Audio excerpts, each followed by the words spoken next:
शायद मैं उसे भूल कर ही जाता, मगर याद आने के वो सारे हुनर रखता है।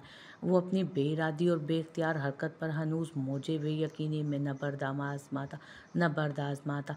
उसके एक सादा से जुमले ने, जो सादा तो बिल्कुल ना था, उसके मजबूत आसाब को कुछ इस तरह मुतासिर किया कि वो ऐसा कर गया जिसका तसव्वुर भी शायद उसके वहमो गुमान की गली से ना गुजर सके, पर वो ऐसा कर चुका था। और वो एक लम्हा इस्तेजाबिया सुबह से उसके आसाब पर सवार था, जो अब उसके पहलू में बराजमान जुगाली में मसरूफ़ शहनशाह साहब को हैरानगी के सहरा से निकाल कर बोरियत, झुंझलाहट बल्कि जेलसी में मुब्तला कर रहा था। भला ऐसा कभी हुआ था? उसका मित्रा पहलू में और हरीफजादा चुप शाह का रोज़ा रखे ख्यालों की खाक छाने। एक दो बार मजीद मित्रा ने अपनी बड़ी बड़ी शफाफ आंखों को घुमाकर अपनी अपनी पीठ से टेक लगाए ख्यालों में महव अपने जिगरी यार को देखा। वो दोनों उस वक्त ताहद्दे निगाह पहले वसी और इस खलियान के बिल्कुल एक कोने पर मौजूद घने छांवदार आम के दरख्त के नीचे बैठे थे। खेतों में जोरों शोर से बुआई का काम जारी था।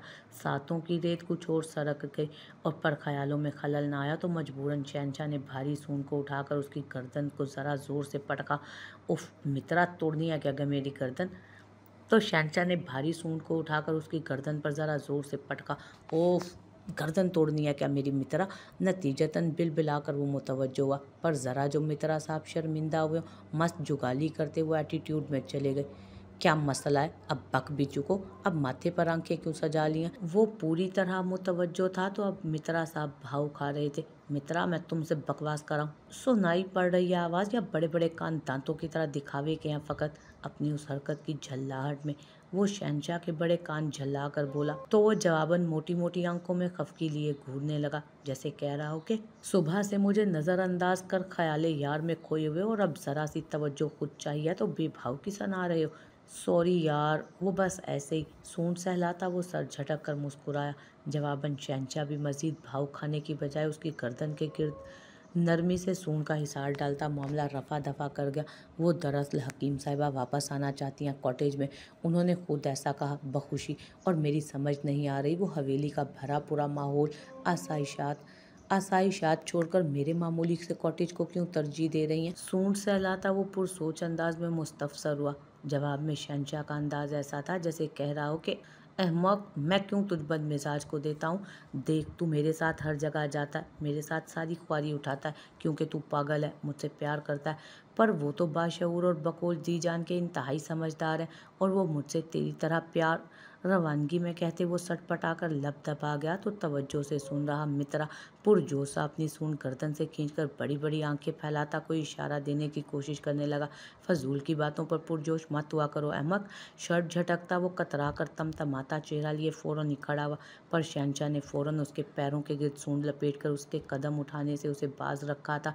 मित्रा, उसके जिद्दी अंदाज पर सजनशी जवाबन मित्रा ने घूरने के अंदाज में आंखें सुकेड़ते गले से मोटी सी आवाज़ निकाली, जैसे कह रहा हो, अगर मेरी ख्वारी का मतलब तुम मोहब्बत और दीवानगी अखज़ कर सकते हो तो उनकी फ़िक्र और तवज्जो को जज्बाती लगाव तस्लीम करने में इतनी हिचकिचाहट और एतज़ाज़ क्यों? उठो, कोई काम धंधा करो मित्रा जी, हाकिम सरकार हमें मुफ्त की कमीशन नहीं देते। अपने पैर आज़ाद करता कतराता हुआ निगाह चुराता वो एक सिमत बढ़ गया था। नेक वक्त, मैं पूछता हूँ, आखिर आपके लाडले को रह रहकर अनोखे शगुफे छोड़ने का दौरा क्यों पड़ जाता है?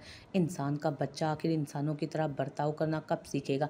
शाम की चाय के दौरान जब दीजान ने दिलावर का मुतालबा बल्कि फैसला दाजी के रूबरू रखा तो वो हस्बे तवक्को उखड़ गए। परेशानी हो रही है उसे रोज़ाना आने जाने में। दीजान का लहजा मसलहताना था। क्या परेशानी हो रही है? कोई वो हमारी जवानी के दिनों की तरह पैदल मीलों चलते हैं? सवारी की सहूलत मौजूद है, बल्कि आपके लाडले तो सड़क पर चलने वाली सवारी को भी हवाई जहाज़ की तरह यूं उड़ाते हैं जैसे सड़क उनके बाप दादा की विरासत हो। भला उन्हें किस चीज़ की परेशानी होगी? बस मैं कह ही दे रहा हूँ, बहू कहीं नहीं जाएगी, और ना ही आपका नालायक कहीं जाएगा। चाय का खाली कप सामने टेबल पर रखते उन्होंने अपने मखसूस बेलचक अंदाज में हतमी फैसला सुनाया। आपकी बात अपनी जगह दुरुस्त है शहबाज के अब्बा, लेकिन वो क्या नेक वक्त, आप अच्छी तरह जानती हैं। मैं उसके दर बदर भटकने वाली आदत से बिल्कुल भी कायल नहीं, अज़ल से कायल नहीं हूँ इस आदत का मैं। फिर भी आपकी हिमायत पर मैंने उसे शदीद इख्तलाफ के बावजूद इजाज़त दी। पहले शहर में तने-तनहा रहने की, फिर गुलिस्तान बहार में लावारिसों की तरह 2 कमरों के कॉटेज में बिना किसी असूल ज़वाबित के ज़िंदगी गुज़ारने की। निकाह के बाद भी मैं उसकी रविश पर, ख़ास तौर पर बहू को वहाँ पर रखने से ख़ाइफ़ था। लेकिन आपने कहा कि उसे नई तब्दीली से मानूस होने के लिए वक़्त दिया जाए। अब माशाअल्लाह से शादी को 3 से 4 महीने हो चुके। बहू हवेली आ चुकी है, यहाँ के माहौल और लोगों से मानूस हो चुकी है। बजाय उसकी वसी पैमाने पर वलीमे की तकरीब मुनक़िद कर वो अपनी ज़िंदगी को लेकर संजीदा हो जाए और ख़ानदानी मामलात में दिलचस्पी ले, अपनी ज़िम्मेदारियाँ समझे। आप कह रही हैं कि वो वापस कॉटेज शिफ्ट हो जाएँ, शादी हुई है या कोई गुड्डे गुड़िया का ब्याह हुआ है। दादी आज दिलावर और उसकी तर्ज़ ज़िंदगी को लेकर कुछ ज़्यादा ही संजीदा हो गए थे। वो थे भी हक़ बजानिब, खुद वो भी यही चाहती थीं। और फिर दिलावर की मर्ज़ी के बगैर कोई उससे कुछ करवा भी तो नहीं सकता था, ख़्वाह वो उसके बाप के बाप वसी और इस कबीले के हाकिम सरकार ताजवर उस्मानी ही क्यों ना हो।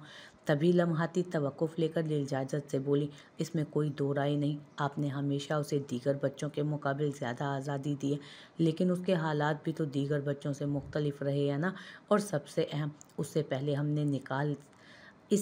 हमने निकाह से लेकर बहू को उसके पास छोड़ने तक अपनी मर्ज़ी उस पर मुसल्लत की थी, जबकि अब वो खुद ले जाना चाहता है साथ। इससे ज़्यादा खुशी की बात और क्या होगी कि वो बदल रहा है। और रही बात वलीमे की, तो मुक़द्दस बेटी के भाई बैरून मुल्क से लौटे नहीं। वो बता रही थीं कि किसी वजह से उन्हें रुकना पड़ गया, शायद इस महीने के आखिर तक आ जाएं। तब तक के लिए दोनों को भेज देते हैं।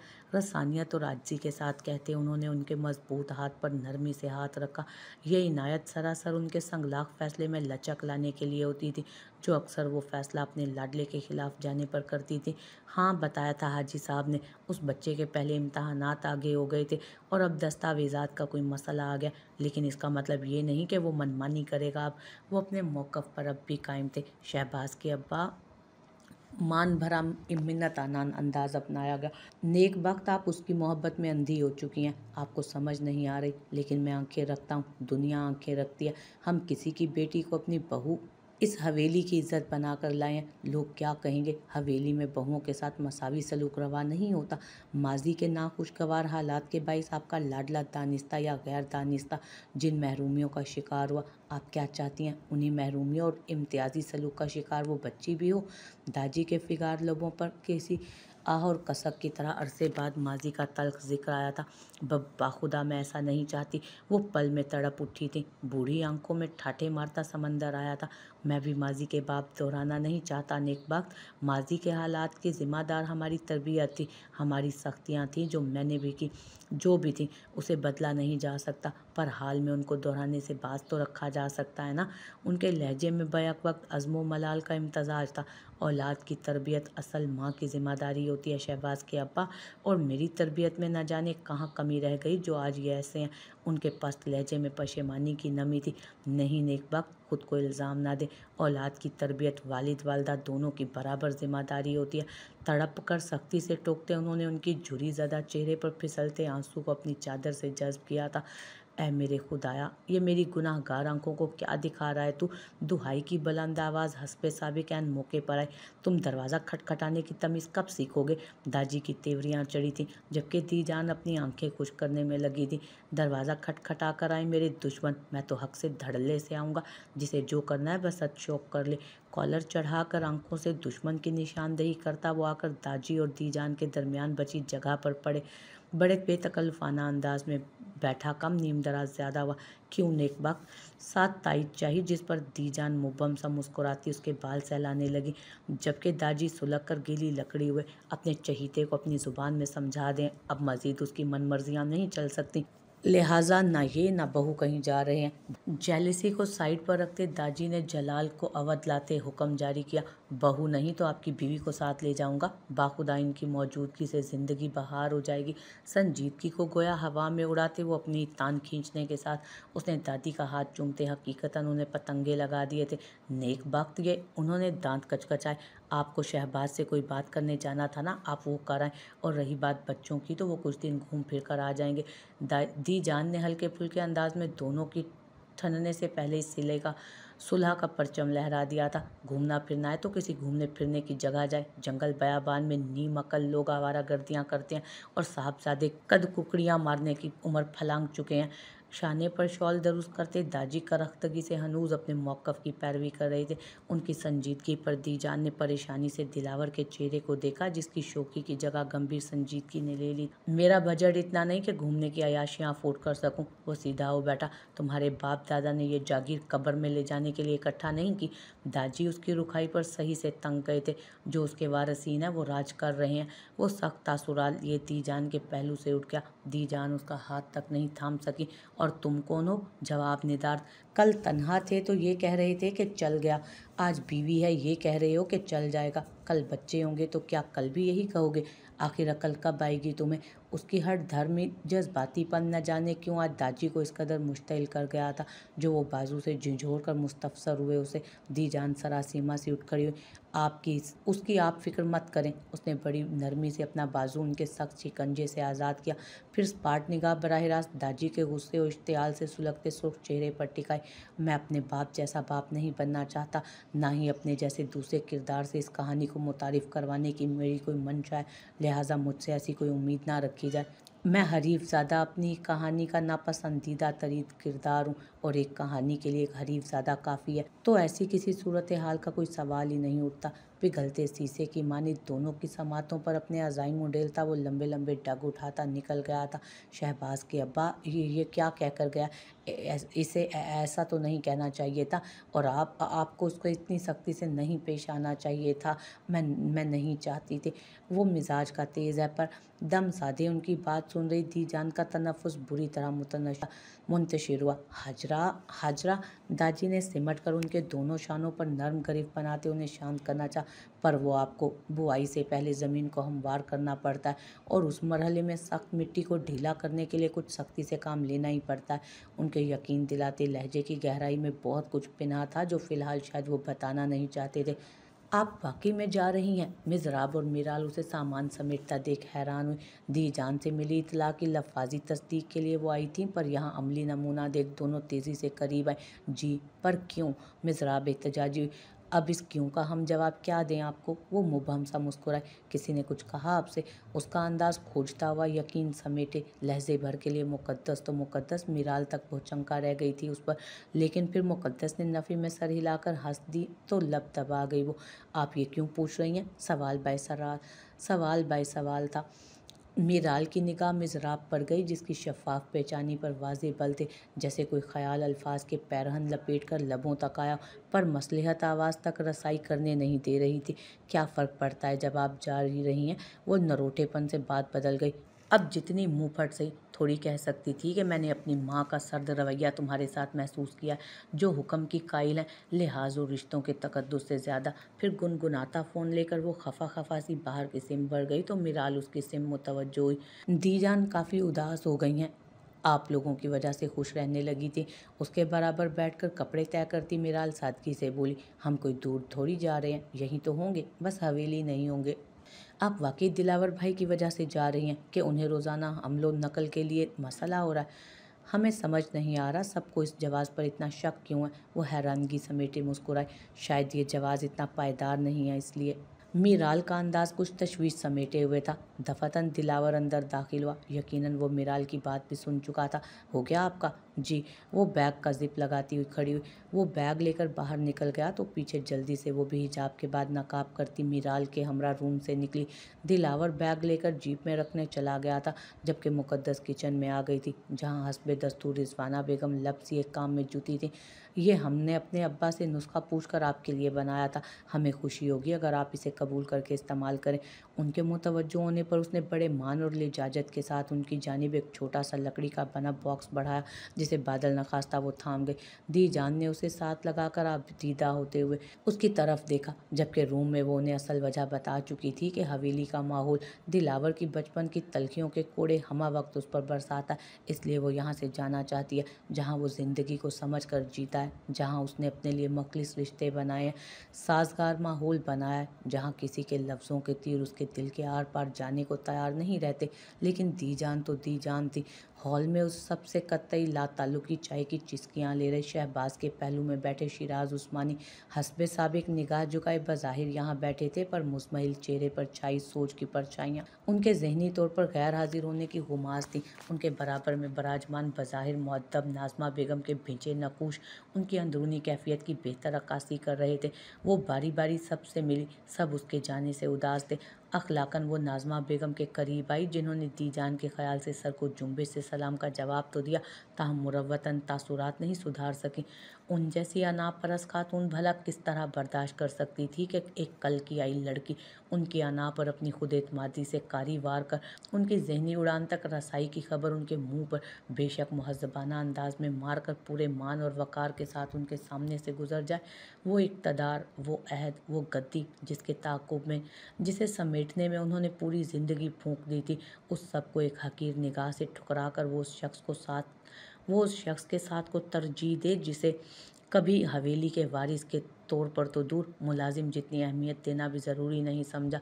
उसकी तस्दीक का कोई मौका हाथ से नहीं जाने दिया उन्होंने। ये उनकी जीत नहीं, उनकी बहुत बड़ी हार थी, जो उनकी बिलबिलाती अना हरगिज़ कबूल नहीं कर पा रही थी। इतने सालों बाद अगर कोई मुकाबिल आया था उनके, तो वो उसे दूबदू शिकस्त से दो चार कर अपनी अना की तस्कीन चाहती थी, लेकिन मुकद्दस उन्हें लफाजी मात देकर उस शख्स को तरजीह देती। उन्हें नफ्सियाती तौर पर बड़ी शिकस्त से दो चार कर गई थी, और वो देखती रह गई। उसने साफ जता दिया था कि आपकी इन तमाम मादी अशिया पर मुझे वो शख्स अजीज़ है जिसे आप हकीर जानती हैं। क्या बकवास कर रहे हो? वो बिच्छू के डंक मारे शख्स की तरह उछल कर खड़ा हुआ। जी बाबू साहब, भाभी साहब की चीख की आवाज़ आई है कॉटेज से, लेकिन हम अंदर जाएं या? नज़ीर की आवाज़ हवादिस का शिकार थी, उसकी सांस जैसे कहीं सीने में उलझी। अहमक इंसान, पिछले बागान से औरतों को बुलाकर फ़ौरन अंदर भेजो, मैं पहुंचता हूँ। जी मैं। नज़ीर का जवाब सुने बगैर वो दीवानावार जीप की तरफ दौड़ा था। मुकद्दस को कॉटेज में छोड़कर खेत में आए उसे अभी बमुश्किल 10 से 15 मिनट हुए थे। ऐसे में नज़ीर की ऐसी कॉल हकीकतन उसके हवास सल्ब कर गई थी। फुर्ती से जीप पर सवार होता वो अब कच्ची सड़क पर रैश ड्राइविंग कर रहा था, जिसकी वजह से जीप उछल रही थी, पर वो बजाय स्पीड कम करने के बढ़ाए जा रहा था। जहन में मुख्तलिफ वसवसे किसी नाग की तरह फन उठा रहे थे। कॉटेज एक अरसे से ज़ेरे इस्तेमाल था ही नहीं। वो कच्ची सड़क पर रैश ड्राइविंग कर रहा था, जिसकी वजह से जीप उछल रही थी, पर बजाय वो स्पीड कम करने के बढ़ाए जा रहा था। जहन में मुख्तलिफ वसवसे किसी नाग की तरह फन उठा रहे थे। कॉटेज एक अरसे से ज़ेरे इस्तेमाल था ही नहीं। जब से मुकद्दस हवेली मुंतकिल हुई थी, वो बराए नाम ही कॉटेज आया था। अलबत्ता कल उसने कॉटेज साफ़ करवाने का हुक्म दिया था, पर नज़ीर ने करवाया या हस्बे आदत भूल गया, वो नहीं जानता था।